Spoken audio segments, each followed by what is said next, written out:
প্রিয় ভিউয়ার্স, আসসালামু আলাইকুম ওয়া রাহমাতুল্লাহ। আজকের অনলাইন ক্লাসে তোমাদেরকে স্বাগতম। আজকে তোমরা দেখতে পাচ্ছ নবম দশম শ্রেণীর কোরআন মজিদ নব্বতিক অংশের পর্ব 4 নিয়ে তোমাদের সামনে হাজির হয়েছি। আসো আমরা প্রশ্নটুকু করে দেখি। দুটি প্রশ্ন এখানে রয়েছে। একটি হচ্ছে প্রশ্ন নং 1, ইন্নাল্লাহা মা'আস সাবিরিন কোন ধরনের জুমলা? ক জুমলা ইসমিয়া, খ জুমলা ফি'লিয়া, গ জুমলা জরফিয়া, ঘ জুমলা শর্তিয়া। আবার আরেকটি প্রশ্ন দেখতে পাচ্ছ, প্রশ্ন নং 2, ইন্নামা নাহনু মুস্তাহজিউন কোন ধরনের জুমলা?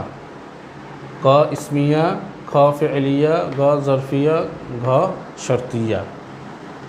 তোমরা দেখতে পাচ্ছ দুটি প্রশ্ন, একটি 2020 সালে এসেছিল, আরেকটি 2017 সালে এসেছিল।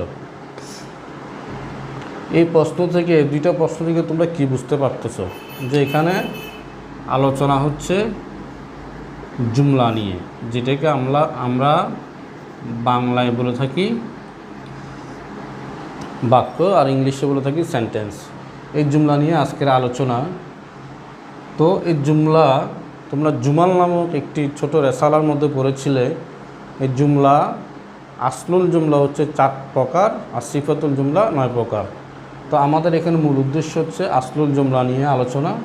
তোমরা দেখতে পাচ্ছ ইসমিয়া, ফি'লিয়া, জরফিয়া, শর্তিয়া। তাহলে আমরা 4টি জুমলা সম্পর্কে খুব কম সময়ের মধ্যে আমরা 4টি জুমলা সম্পর্কে একটা জ্ঞান নিয়ে আমরা আমাদের উত্তর বের করার চেষ্টা করব। জুমলা শর্তিয়া সম্পর্কে আমরা আগে জেনে নিই। জুমলা শর্তিয়া, এই জুমলা শর্তিয়া মানে তোমরা কি বুঝবে? জুমলা শর্তিয়া মানে তোমরা বুঝে নিবে যে জুমলা শর্ত এবং জজা মিলে হয়। যে জুমলা শর্ত এবং জজা মিলে হয়। মনে রাখবে জুমলা শর্তিয়ার জন্য হরফে শর্ত একটা রয়েছে, সেটা হচ্ছে ইন। এই ইন এটা হচ্ছে কি জুমলা শর্তিয়ার হরফে শর্ত। আর কিছু রয়েছে ইসমে শর্ত। তো আমরা তো গভীরে যাব না, তোমাদেরকে শুধু এটা মনে রাখলে হবে, হরফে শর্ত যদি কোনো বাক্যের শুরুতে ইন থাকে তাহলে সেটা হবে জুমলা শর্তিয়া। যেমন আমরা ইন তুকরিমনি উকরিমকা, যদি তোমাকে বলা হয় ইন তুকরিমনি উকরিমকা, এটা কোন ধরনের জুমলা? তা তোমরা তখন এই ইন যখন এসেছে তাহলে তোমরা বলে দিবে যে এটা হচ্ছে জুমলা, এই সম্পূর্ণটা হচ্ছে জুমলা শর্তিয়া। বাস আমরা জুমলা শর্তিয়া সম্পর্কে জানলাম। এখন জুমলা জরফিয়া। জুমলা জরফিয়া সেটা কেমন? যে জুমলা জরফ এবং তার ফাইল নিয়ে গঠিত হয় সেটা জুমলায় জরফিয়া। জরফ সেগুলো কেমন? যেমন মনে করো আমি একটু উদাহরণ লিখছি, ইন্দি মালুন। এখানে দেখতে পাচ্ছ ইন্দি আমার নিকট রয়েছে, মালুন সম্পদ। তাহলে ইন্দি মানে হচ্ছে আমার নিকট রয়েছে। আমার নিকট মানে এটা একটা জরফ, এটা একটা জরফের যেটাকে বলা হয় আমরা মকান বলি, যে আমার নিকট রয়েছে।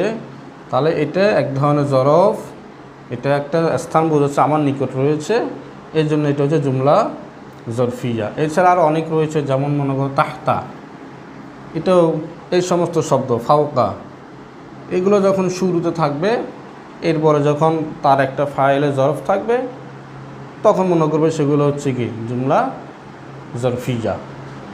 এরপরে আসো জুমলা ফি'লিয়া। জুমলা ফি'লিয়া কি? জুমলা ফি'লিয়া হচ্ছে যে জুমলা, যে বাক্য ফেল দিয়ে শুরু হয় সেটা হচ্ছে জুমলা ফি'লিয়া, যেটা আমরা সকলেই জানি যে বাক্য ফেল দিয়ে শুরু হয়। যেমন আমি একটা উদাহরণ লিখছি, দেখো, দরাবা জাইদুন। দেখতে পাচ্ছ এখানে দরাবা এটা হচ্ছে ফাআলার ওজন একটি ফেল, আর বাক্যটা শুরু হয়েছে ফেল দিয়ে, এই জন্য এই বাক্য সম্পূর্ণ বাক্যটা হবে জুমলা ফি'লিয়া। তো যে বাক্য ফেল দিয়ে শুরু হবে সেটা হচ্ছে জুমলা ফি'লিয়া। সর্বশেষ জুমলা ইসমিয়া। জুমলা ইসমিয়া মানে যে বাক্য ইসিম দিয়ে শুরু হবে সেটা হচ্ছে জুমলা ইসমিয়া। যেমন আমি তোমাদেরকে উদাহরণ দিয়ে বোঝাচ্ছি, জাইদুন শব্দটা আমি আগে দিয়ে দিলাম, এখানে জাইদুন পরে ছিল, এখানে আগে দিলাম, এরপরে কি দিলাম? দরাবা। তো জাইদুন বাক্য কী দিয়ে শুরু হয়েছে? একটা ইসিম দিয়ে, জাইদ দিয়ে, ইসিম ব্যক্তি দিয়ে, তাহলে এটা হচ্ছে জুমলা ইসমিয়া। তাহলে আমরা বুঝলাম জুমলা ইসমিয়া মানে যেটা ইসিম দিয়ে শুরু হয় যে বাক্য সেটা জুমলা ইসমিয়া, আর জুমলা ফেলিয়া মানে যে বাক্য ফেল দিয়ে শুরু হয়, আর জুমলা জরফিয়া মানে যে বাক্য জরফ দিয়ে শুরু হয়, আর জুমলা শর্তিয়া মানে যে বাক্য শুধুমাত্র তোমরা এখন এখানে মনে রাখবা যে হরফে শর্ত ইন থাকলে সেটা জুমলা শর্তিয়া। আসমাই শর্ত এগুলো এখন প্রয়োজন নয়, আপাতত এটাই মনে রাখো। আসো আমরা আমাদের উত্তরগুলো খোঁজার চেষ্টা করি। ইন্নাল্লাহা মা'আস সাবিরিন কোন ধরনের জুমলা?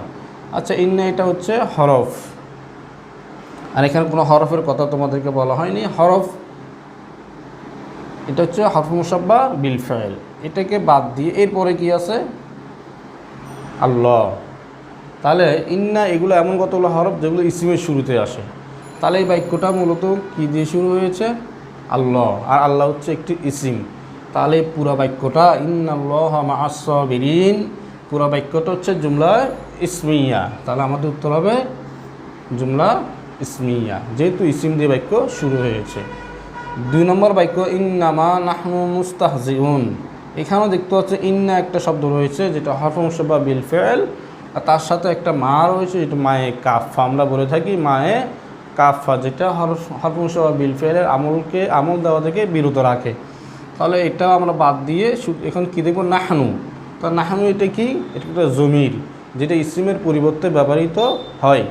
ইসিমের পরিবর্তে যা ব্যবহৃত হয় সেটা জমির, আর সেটাও এক ধরনের ইসিম। তাহলে এটাও হচ্ছে জুমলা ইসমিয়া। যে বাক্য ইসিম দিয়ে শুরু হয় সেটা জুমলা ইসমিয়া, তাহলে এখানে হবে জুমলা ইসমিয়া। দেখতে পাচ্ছ আমাদের পরীক্ষায় এরকম খুব সহজ প্রশ্ন এসে থাকে। তো আশা করি আজকে তোমাদেরকে আমি এই 4টি জুমলা সম্পর্কে খুব শর্ট সময়ের মধ্যেই বোঝানোর চেষ্টা করেছি। তোমরা এগুলো বাসায় বসে প্র্যাকটিস করবে, নোট করে রেখে দিবে। পরীক্ষার সময় যদি এগুলো একটু ভালো করে দেখো, এই আদলেই বিভিন্ন প্রশ্ন পরীক্ষা এসে থাকে। ইনশাল্লাহ তোমাদের পরীক্ষা অনেক ভালো হবে। তোমরা ভালো করে প্রস্তুতি নাও, এই আশা রেখে আজকের মতো এখানেই শেষ করছি। আসসালামু আলাইকুম ওয়া রাহমাতুল্লাহি ওয়া বারাকাতুহু।